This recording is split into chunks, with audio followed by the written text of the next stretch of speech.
48 revolutions in Europe, and it was at a time where London,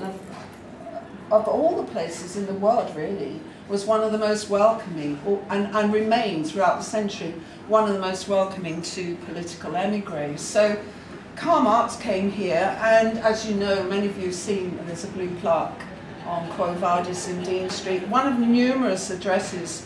he lived in, and I suppose he set a trend which a lot of these Russian exiles followed until we get to Lenin, where the topography changes, that they kind of went for this area, Bloomsbury, Hampstead, Highgate, Fitzrovia. Now, in 1855, Karl Marx moved up to Primrose Hill and remained there pretty much for the rest of his life because he wanted to be near his colleague Friedrich Engels, and he died in Hampstead, as you know, in 1883.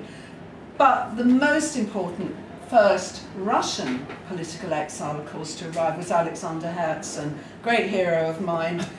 He arrived in 1852, again on this tidal wave of the revolutions across Europe and the backlash of governments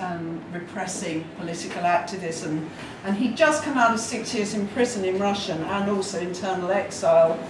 and came particularly because, like Lenin later, he wanted to publish his underground newspaper. And it was here that he produced the Polar Star from 1857, and of course quite soon after, in